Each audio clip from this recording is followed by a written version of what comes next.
बिस्मिल्लाहिर्रहमानिर्रहीम। अस्सलाम वालेकुम नाज़रीन, आप यूट्यूब चैनल देख रहे हैं। मैं इमरान खान हूँ। सबसे पहले तो ये है कि खैबर पख्तूनख्वा में जो सेनेट इलेक्शन हुआ उसका नतीजा आ गया है। अपोजिशन को अपनी उम्मीद से ज़्यादा सीटें मिल गई हैं। यानी जो पाकिस्तान तहरीक इंसाफ के लोग हैं वो ये मानते थे कि एक सीट कम से कम ज़्यादा दी जा रही है अपोजिशन को, और अपोजिशन को वो सीट जीतने का मौका भी मिल गया। सबसे ज़्यादा वोट जो है मुराद सईद साहब को पड़े हैं, और मुराद सईद साहब सेनेटर बन चुके हैं। अब वो हलफ उठाने नहीं आ पाएंगे, हालात उनके लिए मुश्किल होंगे ज़रूर, लेकिन ये पहली मरतबा नहीं हो रहा, माजी में भी ऐसा होता रहा है। 26 वोट जनरल नशिस्त पर मुराद सईद साहब को पड़े हैं। उनके बाद फैसल जावेद को, मिर्ज़ा अफरीदी को और नूरुल हक कादरी को वोट पड़े। फैसल को 22, मिर्ज़ा अफरीदी को 21 और नूरुल हक कादरी को 21 वोट पड़े।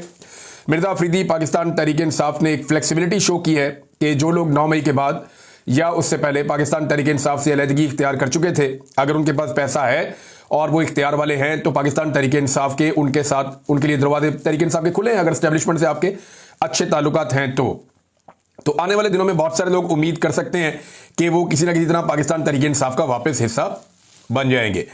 अब यहाँ पे टेक्नोक्रेट की एक सीट चली गई अपोजिशन को और एक हुकूमत को चली गई। इसी तरह जो एक सीट है वो खवातीन की हुकूमत को चली गई और एक अपोजिशन को चली गई।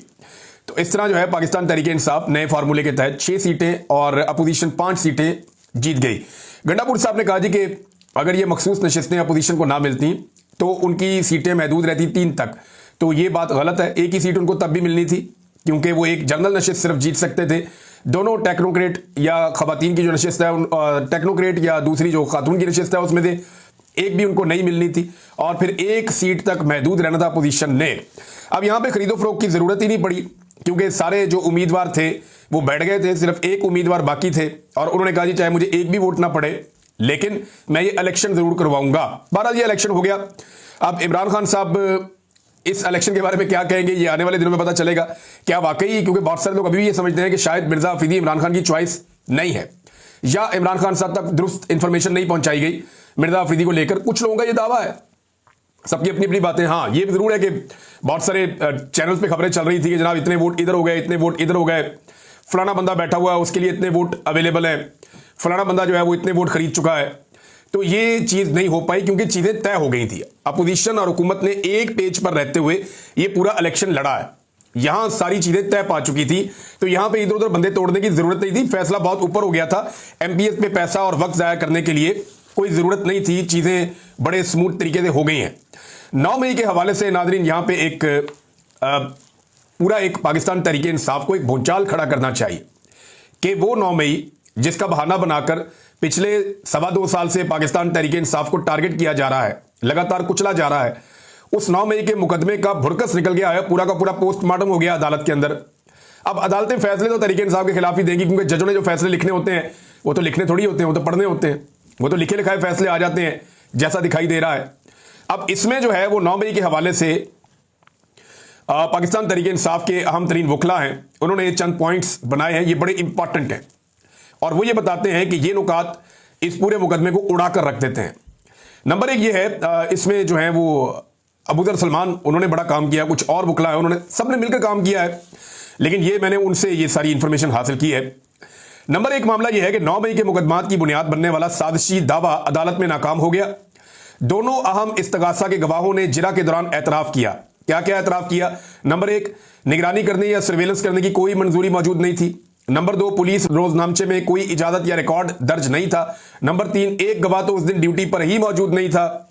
एक और चीज इसके अंदर शामिल है, वो ये है कि गवाहान कहते हैं कि हम गए जनाब इमरान खान साहब के घर में छुप छुपा के पहुंच गए, ना वो इमरान खान साहब के कपड़ों का रंग बता पा रहे हैं, ना बाकी लोगों के बारे में बता पा रहे हैं। और एक कहता है कि मैं सोफे के पीछे छुप गया था और दूसरा कहता है कि मैं मेज के नीचे छुप गया था। पाकिस्तान तहरीक इंसाफ को चाहिए था कि इमरान खान साहब के घर से वो मेज और सोफा ले जाके अदालत में रख देते और वहां जाकर कहते कि जनाब इन गवाहों को कहें कि इसके नीचे और इसके पीछे छुप के दिखाएं।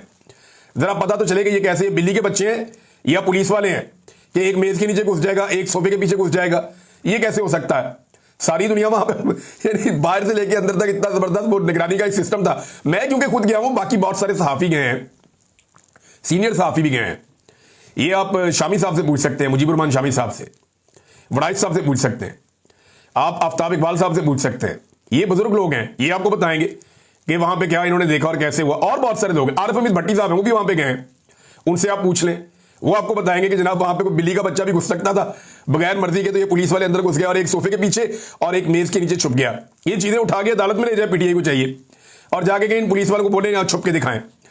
दूसरा, इस्तगासा के जो गवाह है वो जिरा के दौरान इमरान खान के जमान पार्क रिहायशगाह की शनाख्त करने में नाकाम रहे। उन्हें पता ही नहीं था कि घर है किस तरह का, कितने दरवाजे हैं, कहां से गुजरते हैं, किधर से अंदर जाते हैं, शीशा किस तरफ है, खिड़की किस तरफ है, सोफा किस तरफ को लगा हुआ था, जो इमरान खान साहब जहां बैठते थे वहां दरवाजा दाएं जानिब था या बाएं जानिब था या सामने की जानिब था। जब आप अंदर दाखिल होते हैं तो इमरान खान साहब के कमरे से पहले आप कितने दरवाजों से गुजरते हैं, बाहर टेबल कहां रखी हुई है, अंदर किस तरफ है, कोई वो बता ही नहीं सके। ना कोई नक्शा दिखाया, ना कोई खाका पेश किया, ना ही उस जगह का उन्हें मोतबर इल्म था जिसकी उन्होंने निगरानी की थी। तो इनकी मन गढ़त जो गवाही है वो साबित हो गई कि जनाब ये मन गढ़त है, और इनको जो कहा गया इन्होंने बेचारों ने वही गवाही दे दी है। अच्छा, ये मुकदमा जो है इसकी रफ्तार भी गैर मामूली है, ये भी एक नुकता उठाया गया। रोजाना समातें की गई, हत्ता के हफ्ते की रात 10:30 पौने 11 बजे तक भी अदालती कार्रवाई चलती रही। ये कारकर्दगी नहीं है, ये दबाव है, और कानूनी उसूल है कि जल्दी किया गया इंसाफ दफन किया गया इंसाफ होता है। यानी जल्दबाजी में जो आप इंसाफ करते हैं वो इंसाफ को दफन करने के मुतरादिफ है, ये वैसे ही कानूनी उसूल है। शाह मोहम्मद कुरैशी साहब जिन्हें साइफर केस में बरी किया जा चुका है, उन्हें 9 मई में फंसाने के लिए मुलविस कर दिया गया। हालांकि उस दिन वो लाहौर में थे ही नहीं, अपनी बीवी के साथ आगा खान अस्पताल कराची में थे, और ये फौजदारी कवानीन की सख्त खिलाफ वर्जी हो रही है और उस आदमी को लाहौर के मुकदमात में इन्वॉल्व कर दिया गया है। कैद को मुकदमा चलाने की बुनियाद बना दिया गया। उमर सरफराज चीमा और महमूद रशीद साहब, ये लोग जो है सिर्फ इन पे मुकदमा इसलिए चल रहे हैं कि इनको जेल के अंदर रखना, और ये जेल के अंदर मौजूद है। ये एक मनमानी कार्रवाई है, ये भी नुकता उठाया गया वकला की जानिब से। अंदलीब अब्बास और मुराद राज, इन्होंने जैसे ही प्रेस कॉन्फ्रेंस की इनके ऊपर मुकदमा चला ही नहीं, क्योंकि उन्होंने अपनी सियासी वाबस्तगी पीटीआई के साथ खत्म कर दी थी। अंदलीब अब्बास उस गाड़ी में थी जिसमें यास्मीन राशिद साहबा थी, दोनों के ऊपर एक जैसा मुकदमा था। मुराद राज जो है उनके बेशुमार मैसेजेस आईजी ने पढ़ के बताए हुए थे, लेकिन ये दोनों गायब हो जाते हैं बीच में से, और ये बराबरी के उसूल की खिलाफ वर्जी है। कुछ मुलजिमान को 9 मई के मुकदमात में 2 साल से जमानत नहीं दी गई, जबकि कुछ 1 साल से बगैर सजा के कैद हैं। ये आइन की खुली खिलाफ वर्जी है। आर्टिकल 9 जो है वो शख्सी तहफ़्फ़ुज़ का हक देता है, जबकि आर्टिकल 10 गिरफ्तारी और हिरासत में कानूनी तहफ़्फ़ुज़ात फराहम करता है। ये लंबी पेशगी कैद है, यानी प्री ट्रायल डिटेंशन है, ये जो कानून की खिलाफ वर्जी है, और ये बगैर ट्रायल के सजा दी जा रही है। तफ्तीशी अफसर ने दावा किया कि 9 मई के 30 दिन बाद शेरपाव पुल के करीब खुली जगह से वो डंडे और लाठियां उठाकर लाया, वहां से उसने बरामद किए। हालांकि उसने ये बात भी खुद तस्लीम की कि इस जगह रोजाना कंटोनमेंट बोर्ड सफाई करवाता है। अब ये बात तो अकल में आने से ही बाहर है ना, कि जहां पे रोजाना सफाई आती है वहां पे डंडे और लाठियां पड़ी हुई हैं, और वो वहीं पड़ी हुई है, कोई जनाब देखने वाला ही नहीं है, उठाने वाला ही नहीं है, और सफाई रोजाना की बुनियाद पे वहां पे हो रही है। तो ये शवाहिद की कानूनी हैसियत को बहुत बड़ा चैलेंज सामने आ गया है। अच्छा जी, एक और चीज है इसमें बड़ी इंपॉर्टेंट, इजाफी इल्जामात बगैर किसी बाकायदा इजाजत के शामिल किए गए हैं। जब भी कोई इल्जाम नया शामिल किया जाता है तो बाकायदा एक इजाजत ली जाती है, फिर वो इल्जामात शामिल किए जाते हैं, और इन इल्जामात के हक में किसी किस्म का कोई सबूत पेश नहीं किया गया, जबानी कलामी चीजें आकर बयान कर दी गई, एक कहानी सुना दी गई। ये कार्रवाई कानूनी इख्तियार से तजावज है और तरीक़ाकार के लिहाज से कालादम है, गलत करार दी जा चुकी है। कोर कमांडर हाउस जो कि मरकजी मकामात में से एक है, उसके आसपास कोई भी सीसीटीवी फुटेज अदालत में पेश नहीं की गई। बरियत देने वाले शवाहिद को छुपाना शफाफ ट्रायल के लाजमी उसूल यानी शवाहिद की फरामी की खुली खिलाफ वर्जी है। अच्छा जी, वाकये के वक्त फौजी एहलकार इस इलाके में तैनात थे, लेकिन किसी भी फौजी को बतौर गवाह अदालत में पेश नहीं किया गया। यह इकदाम इस्तगासा की गैर जानिबदारी और तहकीकात की जो मुकम्मलपन है उस पर संगीन सवालात उठाता है। यह बड़ा सवाल है भाई, वहां तो फौजी मौजूद थे सर, तो फौजियों ने आगे गवाही क्यों नहीं दी? ये पुलिस वाले तो बेचारे बाद में कोई इधर से आ रहा है, कोई उधर से आ रहा है, उनको पता भी कुछ नहीं है, ये गवाह बन रहे हैं। फौज का कोई एक भी एहलकार गवाह नहीं बना, ये क्यों हुआ? हालांकि अटैक तो वहां हुआ था। बुनियादी सवालात कुछ ऐसे हैं जिनका अभी तक जवाब नहीं दिया गया। सिक्योरिटी रुकावटें 9 मई वाले दिन क्यों हटाई गई? हुजूम को जमा होने की इजाजत क्यों दी गई? और सबसे आम सवाल, सीसीटीवी फुटेज को क्यों छुपाया गया और वो कहां गई है? ये गफलत और बदनीयती की निशानदेही करता है मामला। मीडिया को मुकदमे के आखिरी मराइल की कवरेज से रोक दिया गया है। जो जेल के अंदर ट्रायल हो रहा है, अब मीडिया को इजाजत नहीं दी जाती कि वो उसकी जाके कवरेज करे, और ये ओपन जस्टिस के उसूलों की खिलाफ वर्जी है, और ये अमल पूरी दुनिया में कहीं भी काबिल कबूल नहीं है। इस बात के लिए कोई वाज़ेह कानूनी मेयार नहीं दिया गया कि किन अफराद का ट्रायल फौजी अदालतों में होगा और किन का इंसदाद दहशतगर्दी की अदालतों में होगा। यानी जिसका दिल किया उठा के फौजी अदालतों में ले गए, और जिसका दिल किया उठा के उनको जो है वो अवामी अदालतों के अंदर या आम सिविल अदालतों के अंदर पेश कर दिया। ये एक बड़ा अजीबोगरीब मामला था। इसका फैसला किसी जगह पे नहीं हुआ। ये फैसला साजी, मनमानी और गैर शफाफ और बज़ाहिर इम्तियाजी है। अच्छा, एक और नुकता यह उठाया गया कि सिविलियन अफराद का फौजी अदालतों में ट्रायल करना गैर आईनी है और दर्ज झेल कवानीन और उसूलों की खिलाफवर्जी है। आर्टिकल 10 मुनसिफाना ट्रायल का हक, आर्टिकल 1753 ये अदलिया की खुद मुख्तारी, आर्टिकल 9 की भी खिलाफवर्जी है कि शख्सी तहफ़्फ़ुज़, और आर्टिकल 14 की भी खिलाफवर्जी है ICCPR बाइख्तियार खुद मुख्तार और गैर जानिबदार ट्रिब्यूनल में मुकदमा चलाने का हक। ये तमाम हुकूक किसी भी मुनसिफाना अदालती निज़ाम की बुनियाद है और इनकी खिलाफवर्जी इंसाफ के उसूलों की नफी है। अब नाज़रीन, कुछ और नुक्ते हैं जो बड़े इंपॉर्टेंट है, वो भी मैं आपके सामने रखूंगा आने वाले दिनों में। तो ये एक और चीज़ बड़ी अहम, ये मैं अभी आपको बताता हूं, आप हैरान हो जाएंगे। 9 मई के ट्रायल के दौरान कमरा अदालत में एक ऐसा मशकूक शख्स भी, ये मुख्तलिफ ज़राए बता रहे हैं, एक ऐसा मखसूस शख्स मौजूद रहा जो देखने में मशकूक लग रहा था। उसने हाथ में घड़ी पहनी हुई थी और उस घड़ी में 12 बज रहे थे। यानी वो घड़ी का टाइम ना ऊपर जा रहा था, ना इधर जा रहा था, ना उधर जा रहा था, वो 12 ही बज रहे थे घड़ी में। और ये एक ऐसी घड़ी है जिसमें 12 ही बज रहे होते हैं हर वक्त। और एक वकील ने उस पर शक किया और उससे जाकर पूछा कि जनाब आप कौन है और ये टाइम क्या हुआ था ये बताएं। तो उस आदमी के चेहरे के तासुरात बदल गए, वो परेशान हो गया, उसका रंग उड़ गया कि ये मेरी घड़ी नोटिस हो गई है।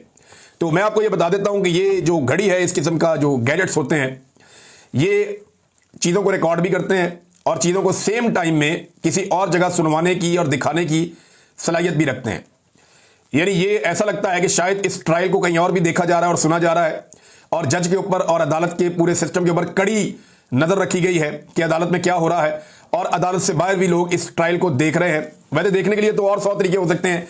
बहरहाल ये जिसने हाथ में घड़ी पहनी हुई थी, ये मशकूक आदमी, इससे जब वकील ने सवाल किया तो ये घबराहट का शिकार हो गया। हत्ता कि एक पुलिस वाले ने सवाल किया, ये आयशा भुट्टा कौन है, ये क्या मसला है? वो यार मैंने उसको गिरफ्तार किया हुआ। तुमने गिरफ्तार किया हो, तुम पहचानते नहीं हो? कहता नहीं, मुझे पहले बता दो वो कौन है, मेरे खाते डाल दी गई है। ये पुलिस वालों की हालत है कि उठा के एजेंसियों वाले ले गए लोगों को और बाद में पुलिस वाले उनकी शनाख्त करते फिरते थे जेलों में जा जाकर के, शक्ल दिखाओ हमने किस किस को गिरफ्तार किया है, यानी हमारे खाते कौन कौन सा PTI का बंदा डाला गया, हमें शक्लें दिखाओ। अगर वहां जाकर पहचानना पड़ गया अदालत में तो फिर हम क्या करेंगे? ये नाज़रीन हालत है 9 मई के मुकदमे की। पाकिस्तान तहरीक इंसाफ को यह मामला आलमी सतह पे और पूरी दुनिया में इंग्लिश में, उर्दू में, मुख्तलिफ जबानों के अंदर उठाना चाहिए। आलमी मीडिया को इसके बारे में बताना चाहिए कि 9 मई की हकीकत क्या है और उसमें से क्या निकला, क्योंकि बहुत प्रोपेगेंडा किया गया इस जमात के खिलाफ। एक सियासी जमात को कुचलने के लिए इसको इस्तेमाल किया गया। लाहौर से नाज़रीन जो कारकुन गिरफ्तार किए गए थे, लाहौर में रैली निकाली कारकुनों ने, दफा 144C नहीं फिर भी लगा दी उनके ऊपर। तो इस पे ILF ने, इंसाफ लॉयर फोरम ने इनके मुकदमात लड़े जाकर। रात लेट नाइट तक ये लोग अपने पता करते रहे कौन कौन कहां पे पकड़ा गया है और कौन कौन से मुकदमात दर्ज हुए हैं। सुबह जब अदालतों में पेश किया गया तो ILF ने ये मुकदमात डिस्चार्ज करवाए हैं और अपने वर्कर्स को रिहा करवाया है। तो ये बड़ी अच्छी बात है कि अगर एक तरफ नाइंसाफी हो रही है तो दूसरी तरफ लोअर कोर्ट्स में कहीं ना कहीं इंसाफ मिल जाता है, कहीं ना कहीं इंसाफ मिल जाता है। उस तरह तो इंसाफ नहीं है जैसे होना चाहिए। पाकिस्तान तहरीक इंसाफ अपनी तहरीक को आगे बढ़ाने के लिए पुरज़म है। सेनेट इलेक्शन अब हो गया कामयाबी के साथ और जो वर्करों का हक था वो मार दिया गया। लेकिन अब इसके बाद देखना यह है, लेकिन अच्छी खबर यह है कि इसमें मुराद सईद सेनेटर बने हैं। मुराद सईद जिससे इस वक्त एस्टेब्लिशमेंट नफरत करती है और मुराद सईद बड़े लंबे अरसे से रूपोश हैं। मेरे ख्याल में उनको एक मौके के तौर पे भी लेना चाहिए मुराद सईद को अब, क्योंकि वो एक सेनेटर हैं। तो अब उन्हें, मुझे नहीं लगता कि ये निज़ाम ऐसे उन्हें जान से मारने की कोई हरकत करेगा या उन्हें जबरी तौर पे लापता करेगा इस वक्त, क्योंकि वो सेनेटर मुंतखब हुए हैं और सबसे ज़्यादा वोट लेने वाले सेनेटर हैं। लेकिन वो फैसला वो खुद करेंगे तो ज़्यादा बेहतर है। उन्हें ये देखना पड़ेगा कि क्या वो बाहर आते हैं तो उनकी पार्टी या उनकी जो सूबाई हुकूमत है वो उन्हें कितनी प्रोटेक्शन देती है और किस तरह से। अगर वो हलफ नहीं भी लेते तो मुराद सईद साहब जो है वो, बहुत सारे लोग कहते हैं कि अब शायद उनकी ज़रूरत है पार्टी को और उन्हें किसी वक्त शायद सामने आना पड़ जाए। लेकिन इमरान खान साहब ने उन्हें कहा हुआ है कि आपने अभी सामने नहीं आना, क्योंकि मुराद सईद को लेकर पाकिस्तान की मिलिट्री एस्टेब्लिशमेंट में जो टॉप के 2-4 लोग हैं उन्हें बहुत गुस्सा है और वो ये समझते हैं कि मुराद सईद बहुत सारे मामलात के लिए रिस्पॉन्सिबल है और मुराद सईद की वजह से इतनी शर्मिंदगी हुई कि इमरान खान को गिरफ्तार करने के लिए बार बार पुलिस जाती थी और नाकाम होकर वापस आ जाती थी। और वो सारे ऑपरेशन में मुराद सईद एक कमांडर की तरह इमरान खान के सामने मौजूद था और वो कारकुनों के साथ मिलकर इमरान खान को गिरफ्तार नहीं करने देता था, बल्कि जो जानलेवा हमले की कोशिश की गई एक दफा अदालत के बाहर, वहां पे भी मुराद सईद ने अपने कारकुनों के साथ मिलकर जबरदस्त तरीके से इमरान खान साहब का दिफा किया। हालांकि वहां पे बहुत सारे लोग बहुत सारे गैजेट्स के साथ, बहुत सारी चीजों के साथ मौजूद थे, लेकिन वो कामयाब उस दिन भी नहीं हो पाए। लिहाजा मुराद सईद साहब के लिए एक पाकिस्तान तहरीक इंसाफ के आम कारकुन के लिए अच्छी खबर तो है कि मुराद सईद साहब बन गए हैं, लेकिन अब मुराद सईद साहब की अगली स्ट्रेटजी क्या होगी ये हमें आने वाले दिनों में पता चलेगा। नाज़रीन, मेरे बारे में एक ट्वीट किया है अमाद यूसुफ ने, तो वो इतना कोई वायरल तो नहीं हुआ, लेकिन मैं ये चाह रहा हूं कि वो मायूस ना हो और उनकी जो इन्फॉर्मेशन है वो मैं खुद पब्लिक कर दूं। वो कहते हैं इमरान रियाज के फरार होने की कहानी, आगे लिखते हैं कि कासिम सूरी की जुबानी, आगे लिखते हैं वैसे कहानी में एक और ट्विस्ट था, will tell some other day. वो कह रहे हैं जी कहानी इमरान रियाज के फरार होने की कहानी है और ये कासिम सूरी की जुबानी है। कासिम सूरी बता रहे हैं सोराब बरकत साहब को इंटरव्यू देते हुए कि मैं कैसे निकला पाकिस्तान से और फिर मैंने ये देखा जब इमरान खान मुश्किल में तो मैंने इमरान खान की आवाज़ को बचाने के लिए उन्हें पाकिस्तान से निकलने में मदद दी। और ये बात कासिम सूरी ने नहीं बताई थी, ये पहले मैंने बताई थी। कासिम सूरी बाद में बोले थे, पहले मैंने खुद बताई थी ये सारी बात कि मैं कासिम सूरी की मदद से निकला हूं, मैंने खुद पहले बताया, वरना वो तो इतना बड़ा आदमी है, वो तो ये कह भी नहीं रहा था, यानी उसने कभी मेरे से इसके बारे में दोबारा बात भी नहीं की। मैंने जब ये बात की तो उनका मुझे फोन आया, उन्होंने कहा आपने ये बात पब्लिक कर दी है। मैंने कहा मुझे लगा कि बस अब मैं बताऊं लोगों को कि मैं कैसे निकला हूं और आपने मेरी मदद की थी तो मैंने आपका नाम ले लिया। उसने मुझे बिल्कुल कासिम सूरी ने नहीं कहा कि मेरा कभी नाम लेना या कोई क्रेडिट के लिए नहीं किया, उसने जो किया वो एक दोस्त के नाते किया था। जैसे मुराद सईद ने जितनी मदद की अरशद शरीफ की, वो जो ताल्लुक निभाया वो अपने एक दोस्त होने के नाते निभाया, ऐसे ही कासिम सूरी साहब से मेरी एक दोस्ती थी और उन्होंने वो ताल्लुक निभाया। तो ये कासिम सूरी साहब की बात अमाद यूसुफ साहब ने लगाई, ये एयरवाई के मुलाजिम है अमाद यूसुफ साहब। तो अमाद साहब आप कह रहे हैं कि कोई और ट्विस्ट है जो आप बताना चाहते हैं, अब बताओ ना, अब बताओ, आपके आका भी खुश हो जाएंगे। जिन ताकतवरों की आप गुलामी करते हैं, जिनका पट्टा आप लोगों को गले में डाल लेते हैं, आप बताइए ना, आप बताइए उन्होंने क्या हुक्म जारी किया है कि इमरान रियाज के बारे में क्या प्रोपेगेंडा करना है। बोलो ना भाई, क्यों नहीं बोलते, बताओ, जल्दी बताओ, इंतजार किस बात का, नहीं क्यों इंतजार किस बात का, बताओ, निकालो अपने अंदर जो गंद है। ऐसे ही कुछ लोगों ने बेशर्मी करके जो शहीद अरशद शरीफ का मजाक उड़ाया था, ऐसे ही किया था ना, जब आप लोगों ने नौकरी से निकाला शहीद अरशद शरीफ को, रातों रात उसे पाकिस्तान छोड़ना पड़ा, तो एयरपोर्ट के ऊपर उनकी मुस्कुराती हुई तस्वीर, और मैंने पूछा था शहीद अरशद शरीफ से कि आपकी फोटो, तो उन्होंने कहा जी मैं इमरान जानबूझकर इसमें मुस्कुरा रहा था, मुझे आइडिया था कि ये मेरी तस्वीर का मजाक बनाएंगे, इसलिए मैंने अपनी तस्वीर जो है वो मुस्कुराते हुए मैंने अपनी तस्वीर लगाई थी। तो तब भी कई ऐसे गिद्ध हैं, लाशें नोचने वाले गिद्ध, मजाक उड़ाने वाले लोग, तब भी कुछ बेशर्मों ने यह कहा था कि वो पाकिस्तान से भाग गया और मजाक उड़ाया था अरशद शरीफ का। आज आप मेरा मजाक उड़ा रहे हैं, आप और कुछ नहीं कर रहे। पहले बहुत सारे लोग नंगे हो चुके हैं, आप भी अपने कपड़े उतार रहे हैं, तो कोई बात नहीं, उतारिए अपने कपड़े। देखिए माजी में बहुत सारे लोगों ने बहुत सारी गलतियां की हैं, लेकिन आपने अपनी गलतियों से कुछ नहीं सीखा, आपने नहीं सीखा, और आप आज भी वही कर रहे हैं जो आप हमेशा से करने के लिए माहिर हैं, ताकत की पूजा, ताकत की पूजा करते हैं आप, और आप आज भी ताकत की पूजा कर रहे हैं। बताइए आपके ताकतवर आका क्या कह रहे हैं आपको कि इमरान रियाज के बारे में क्या कहना है, बोलो ना, बोलते नहीं, अब बोलो, बताओ, कोई नया झूठ घड़ो, कोई नई बात करो। आपसे पहले भी बहुत सारे गिद्ध बोल चुके हैं, बहुत सारी अजीब अजीब बातें कर चुके हैं। मेरा रब जानता है और मैं जानता हूं कि मैं किन हालात से गुजरा हूं, लेकिन कोई बात नहीं, बोलो, उतारो कपड़े, मजीद कपड़े उतारो, ताकि लोग आपका नंगापन देखें, और मेरा चैलेंज है कि बोलो। अमाद यूसुफ साहब ने बहुत ही मायूस किया है, हैरत हुई मुझे कि सिर्फ इसलिए कि एक दिन का बाइकआउट हुआ एयरवाई का, हालांकि ये सारी जमातें इतने इतने लंबे बाइकआउट करती थी एयरवाई का, इन्हें कभी तकलीफ नहीं होती थी। आज एक पॉलिटिकल पार्टी ज़ेरे अताब है, उनका लीडर जेल में है, ये कभी इमरान खान पे तनकीद करता है, कभी इमरान रियाज पे तनकीद करता है। ये लोग एक दिन अरशद शरीफ को भी बुरा भला कहेंगे। इन्होंने अरशद शरीफ के खून का फायदा उठाने की कोशिश की बेशर्मों ने, बेशर्मी की हद तक ये लोग गए। और अरशद शरीफ शहीद कैसे हुआ, जब ये खुरा निकाला जाएगा तो इसमें आपके भी हाथ जो हैं, आप क्लीन हैंड्स के साथ नहीं हैं, आपके हाथ साफ नहीं है। अमाद यूसुफ साहब, आप और आपके मालिकान ये सारे फंस जाएंगे जिस दिन इंसाफ होगा, और मेरा रब इंसाफ करेगा, देर बदेर इंसाफ जरूर करेगा, ये मामला ऐसे रुकेगा नहीं। नाज़रीन, एक बड़ी अजीबो गरीब किस्म की जो है वो खबर है, वो मैं आपको बाद में पहले बताता हूं। दो खबरें और बड़ी इंपॉर्टेंट है। एक तो बारिश इस्लामाबाद में और रावलपिंडी में दोबारा हुई है और हर तरफ तबाही फैल गई, और गाड़ियां जो हैं वो बारिश के अंदर बहती हुई नजर आ रही थी। जहां पे नए कंस्ट्रक्शन के मंसूबे बनाए जा रहे हैं वो सारे इलाके बह रहे हैं, और बड़े पैमाने पर तबाही हुई है दोबारा। ये क्यों होती है? मैं आपको बार बार कहता हूं कि ये जो तामीराती मंसूबे गैर कानूनी तौर पे जिनको इजाजत दी गई है, ये होता रहेगा मामला जब तक के पानी के पुराने रास्ते नहीं खोले जाएंगे। जब आप पानी के पुराने रास्ते जो सदियों से चल रहे हैं उन्हें बंद कर देते हैं, तामीराती प्रोजेक्ट्स वहां पे बना के पैसा कमा लेते हैं, तो पानी फिर नए रास्ते ढूंढता है, और जब पानी नए रास्ते ढूंढेगा और उसको नहीं मिलेंगे तो वो आबादियों में दाखिल होगा। वो तबाही फेरेगा, और वो तबाही अब हम होती हुई देख रहे हैं। नाज़रीन, वो बलोच सरदार भी गिरफ्तार हो गया है जिसने ये जुल्म और जबर किया था, जिसके फैसले पे ये जुल्म और जबर हुआ था, बलोचिस्तान वाला। और ये सारी खबर मेरे सामने मौजूद है। नाज़रीन, ये सरदार शेरबाज है जिसे गिरफ्तार किया गया है, और इसको हथकड़ी भी नहीं लगाई गई, और अदालत ने इसका 1-2 दिन का रिमांड दिया। 2 दिन का कह रहे थे, हालांकि ना इसके मुंह पे काला कपड़ा डाला गया, इतना बड़ा दहशतगर्दी का वाकया किया है। तो सियासी मुखालिफिन को जैसे रियासत कुचलती है, लेकिन यहाँ पे इस सरदार के खिलाफ जिसने सरेआम कत्लेआम का हुक्म जारी किया और इसको मरकजी मुलजिम के तौर पे गिरफ्तार किया गया है, इसके साथ जो रियासत का सलूक है वो हैरान कुन है। इन्हीं में हैरान हो रहा था। और जो सलूक किया जा रहा है जबरी तौर पे गुमशुदा अफराद की बाजियाबी के लिए जो लोग एहतजाज कर रहे हैं, ज़रा एक छोटी सी वीडियो देख लें, आपको समझ आ जाएगी। वो बारिश के अंदर खवातीन और बच्चियाँ कैसे बैठी हैं, वो नौजवान वो बुजुर्ग कैसे बैठे हैं बारिश के अंदर, वो इंतज़ार कर रहे हैं।